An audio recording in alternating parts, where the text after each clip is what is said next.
Shalom à tous et à toutes. La question du jour. Peut-on prier pour qu'une personne fasse teshuva? Est-ce que ça sert à quelque chose? On sait très bien que chaque personne a le libre arbitre, la bechira.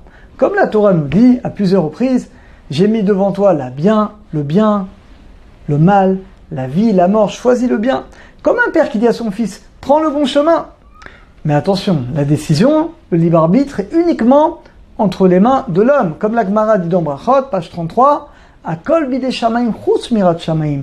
Tout vient du ciel, tout ce qu'on a, tout vient d'Hachem. Il y a une seule chose qui ne vient pas d'Hachem, c'est la crainte d'Hachem, c'est-à-dire le libre arbitre. Est-ce que tu vas craindre ou pas Akadosh Baruch Hu? Est-ce que tu vas réaliser ses commandements ou pas? Ça ne dépend pas d'Hachem, ça dépend de chacun d'entre nous. Alors, est-ce que ça sert maintenant à quelque chose de prier pour que quelqu'un fasse teshuva? Mais c'est lui qui doit décider s'il veut faire teshuva ou pas. Pourtant, je vais vous donner deux preuves que ça marche. Ça peut marcher. Première preuve, c'est la Gemara, c'est dans Brachot, page 10a. Rabbi Meir avait une femme Berouria. Et la Gemara dit que Rabbi Meir avait des voisins qui se conduisaient très très mal, qui le faisaient beaucoup souffrir, à tel point que Rabbi Meir Balanès a prié pour qu'il meure. Alors la Gemara ne nous raconte pas ce qu'ils ont fait, mais ils ont dû lui faire des choses terribles. Et sa femme l'a réprimandé. Sa femme lui a dit, mais non, pourquoi tu pries qu'il meure? Prie qu'il fasse teshuva.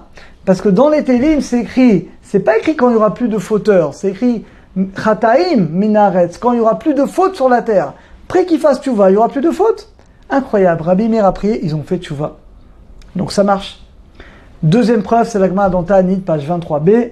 Il y avait un chacham, un sage qui s'appelait Abba Chelkia. C'était un descendant de Choni Amagal. Vous savez, c'est lui qui faisait un trait comme ça, un rond, il se mettait dans le rond, et disait à Hachem, tant que tu n'envoies pas la pluie, je ne sors pas du rond. Il priait, et Hachem envoyait la pluie. Et bien c'était son descendant, et lui pareil, il priait avec sa femme, la pluie tombait. Quand il y avait des périodes de famine, les sages allaient le voir. Et une fois il y avait la famine, ils sont allés le voir à Abba Chelkia, il monte avec son épouse, il prie, la pluie tombe. Mais Hachem exauçait d'abord la prière de sa femme. Oui, mesdames.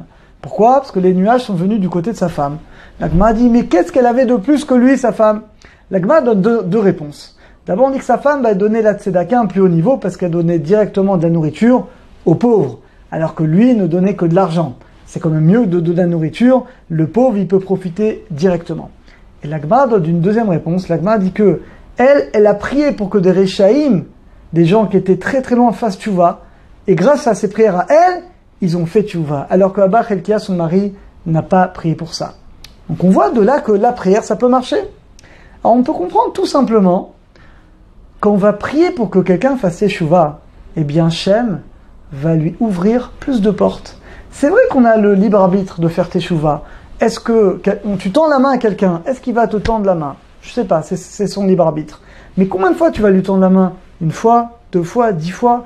Eh bien quand on va prier pour que quelqu'un fasse teshuva, eh bien Hachem, c'est vrai que la décision dépend que de lui, mais Hachem lui donnera plus de chances de faire teshuva. Donc plus on va prier pour que quelqu'un fasse teshuva, et plus on aura de chances, Bezat Hachem, que la personne puisse faire teshuva. Alors une histoire un petit peu incroyable, il y avait un des élèves du Harizal, ce grand maître de Kabbalah qui a vécu à 400 ans à Tzfat, il s'appelait Rabbi Moshe Alcher, et un élève qui était très grand en Torah également. Et malheureusement, son fils s'était complètement détourné de la Torah, mais pire que ça, il allait se convertir à une autre religion. Imaginez le père, un grand sage, l'élève du Harizal, il était dans tous ses états. Il était demandé au Harizal, qu'est-ce que je peux faire? Le Harizal lui a dit, dans la Mida. Vous savez que dans la Mida, il y a une bracha, arotse bitshuva, où justement on parle de la tshuva. Eh bien, il lui dit, fais bien l'Iratzon. Vous savez, il y a une prière, regardez dans tous les Sidurim, en bas, on peut intercaler une prière personnelle dans la bracha qui parle de la tshuva, en disant Iratzon, que soit tellement Hachem, que tu fasses une ouverture dans ton Kissa Kavod, dans ton trône de gloire. On dit le nom de la personne, le prénom de la personne, le prénom de sa mère, et que Hachem il aide à faire teshuva. Et donc le Harizal a dit à son élève comment faire, comment prier. Eh bien, incroyable, il a prié.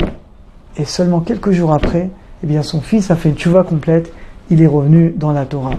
Donc, évidemment, ça marche. Alors, Bezat Hachem, qu'on ait tous le mérite de prier pour nous, que nous, on ait le mérite de faire teshuva, que tout le monde, les parents, les enfants, les frères, les sœurs, les amis, la famille, qu'on ait le mérite tout le monde de faire teshuva. Et comme dit l'Agma dans Sanhedrin, toutes les dates ont été dépassées, toutes les dates du Mashiach.